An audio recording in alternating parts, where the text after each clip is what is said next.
حدثنا أبو اليمان قال أخبرنا شعيب عن الزهري قال أخبرني أبو إدريس عائذ الله بن عبد الله أن عبادة بن الصامت رضي الله عنه وكان شهد بدرا وهو أحد النقباء ليلة العقبة أن رسول الله صلى الله عليه وسلم قال وحوله عصابة من أصحابه بايعوني على أن أتشركوا بالله شيئا ولا تسرقوا ولا تزنوا ولا تقتلوا أولادكم ولا تأتوا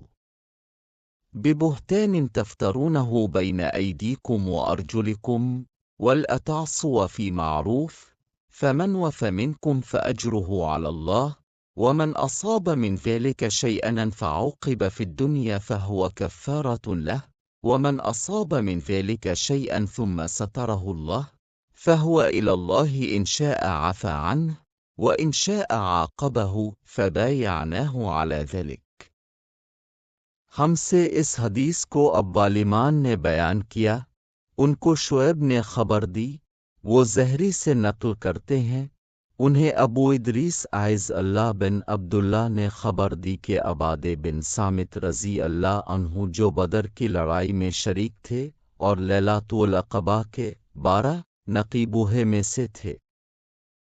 فرماتے ہیں کہ رسول اللہ صلی اللہ علیہ وسلم نے اس وقت جب آپ کے گرد صحابہ کی ایک جماعت بیٹھی ہوئی تھی فرمایا کہ مجھ سے بیعت کرو اس بات پر کہ اللہ کے ساتھ کسی کو شریک نہ کرو گے، چوری نہ کرو گے، زنا نہ کرو گے، اپنی اولاد کو قتل نہ کرو گے اور ناعمد نہ کسی پر کوئی ناحق بہتان باندھو گے اور کسی بھی اچھی بات میں خدا کی نافرمانی نہ کرو گے۔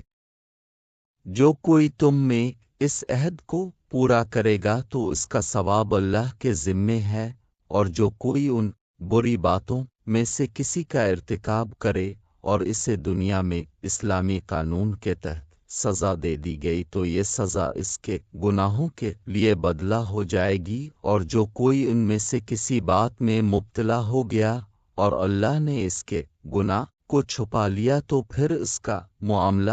اللہ کے حوالہ ہے، اگر چاہے معاف کرے اور اگر چاہے سزا دی دے۔ عبادہ کہتے ہیں کہ پھر ہم سب نے ان سب باتوں پر اب صلی اللہ علیہ وسلم سے بیعت کر لی